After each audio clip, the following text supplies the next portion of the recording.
fake it until you make it. We've all heard this expression many, many times before, especially as creators and small business owners. In my career, I've seen so many people use this expression, but I feel like this actually is more toxic for podcasters than they realize. And so in this episode, we're going to break down like a few things that happen when you are going into this mindset. And if you love this expression, I would love to hear from you because I'm really curious to see how it has helped you move forward, and maybe I can do a follow-up episode from this. But so far on my social media, as I've inquired with people, it was a really close call, and some people said that they get really inspired. Other people feel like they actually hate that expression. So I've been working with podcasters for well over 10 years, and so I always feel like the fake it until you make it is something that will really hinder your growth in one specific arena. And so that's exactly what we're going to be talking about in this episode. So in case we haven't met, hi, I'm Anna Xavier. I'm the founder of the Podcast Space, a place where creators can find authentic strategies to help them grow and elevate your podcast journey.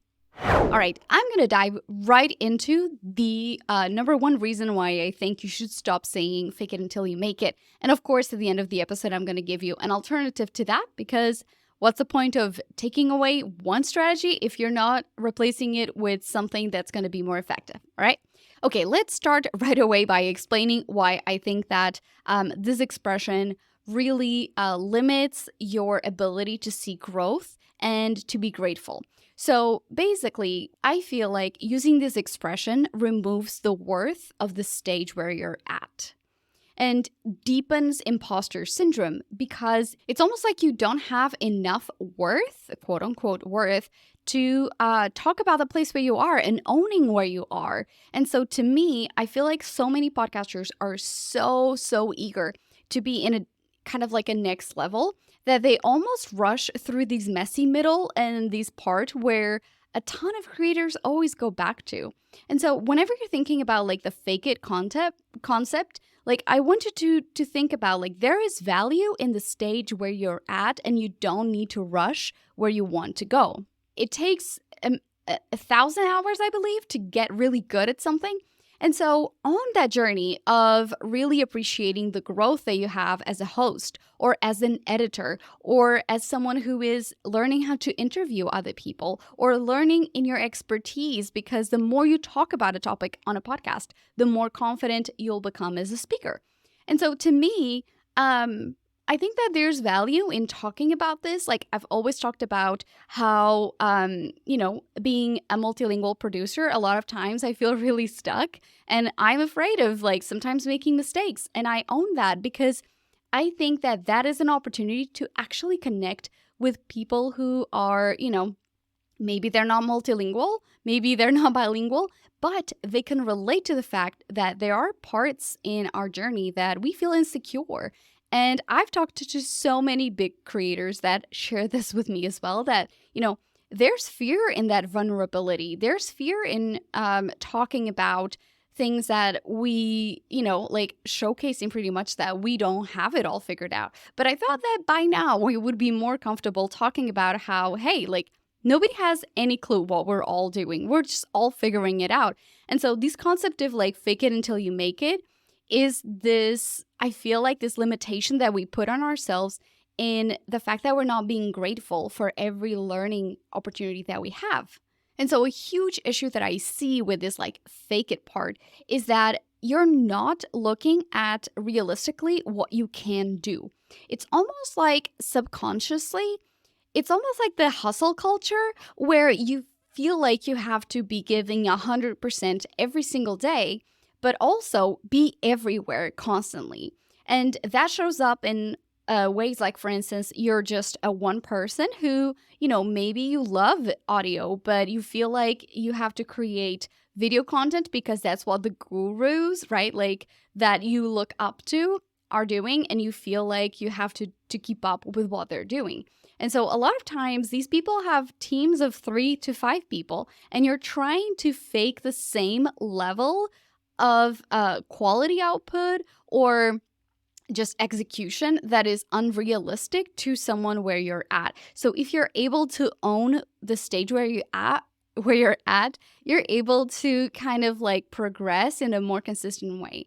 And that sometimes shows up in people having the feel that like the thought that they need to invest a lot of money and thousands of dollars into equipment because is, like you have to fake it that you're a fancy podcaster, that you have the coolest equipment because in your mind, that's what's going to give you the clout. And so to me is, for instance, like that money could be invested in something that is not as visible. So for instance, like investing in paid ads to grow your show, or to pay someone to help you figure out the strategy of it all and make sure that you're set in, whatever you publish and that is outward facing. And another one that I see very, very often is in terms of content. So a lot of people have to always come up, they feel like they always have to come up with really winning episodes every single episode, which is unrealistic. Different episodes have different purposes and they'll have a different reach. Some people would resonate more with specific topics than with others. And even you yourself as a creator, you need to be understanding that not every single episode needs to be like the best out there. There are some things that I call normally like the high effort and the low effort. And in some parts of your business and some periods of the year, you're going to have to do what you're capable of doing and not necessarily what is the, like the fake part of it where like everything is always great and things are going great and you always put out the same level of content. I mean, realistically, as a coach, like I've seen people create, and I've talked about this, for instance, on episode 36 with my client Lori, where we talked about exactly like the different outputs that we did when her client suffered a stroke and how we navigated that for almost a whole year. So it's important to, create that awareness that it's okay to not be, the best thing at all times. And something else that happens when you're looking into your current trajectory as a podcaster through that lens of the fake it is that you don't think that anything that you're doing right now is worth it. It's worthy of space, it's worthy of time, it's worthy of just showing up, right? So how effectively and practically this shows up is that you believe that you have to put on a show and you have to create this persona. And that is actually why so many times podcasters struggle with owning their authentic self and coming up with things that actually deepen their connection to the audience. Because if you're not believing in yourself, how can you expect other people to believe in what you're saying and believing in your message? So the fake it until you make it a lot of times brings this kind of like subliminal message that, like you have to create something that you don't think you have already. And so that may show up as in like, for instance, you have to build this like audience in order to then eventually have your guests, or build this studio that you then can have and, like invite your dream guests on. So basically there's a lot of like limiting beliefs and just a lot of scarcity that I don't think a lot of podcasters think about. And finally, I think that the most important thing that you have to consider is that when you're looking at the fake it until you make it, a lot of times as creators, we don't see ourselves as successful yet. And so what we're doing is we're detaching our personal identity from success. And what we're doing is we're looking at other creators and we're seeing their success. And so therefore, in your journey as a podcaster, you're not going to be able to identify a path and create a path that is actually what your most successful self would do, because you're trying to replicate what other people are doing. And we are losing ourselves in the process. And so that's why I think it's so important to not use these expressions, the fake it until you make it, because when we're looking at the quote unquote, like the journey, the things that it takes to get there, most people actually cannot see themselves as their future successful self. Moving forward, I want you to replace it with this: I'm channeling my successful future self. And every single time you're thinking about what you want and how you want to be shown, always think about, like, 5 years from now, 7 months from now, what would success look like for me? And so if you're struggling to come up with what that would look like, here's 3 things that I think you should look into. So number 1 is believe that you're worthy in every single stage that you're at. So do this as an exercise. Something that I do is I have a little notebook of achievements.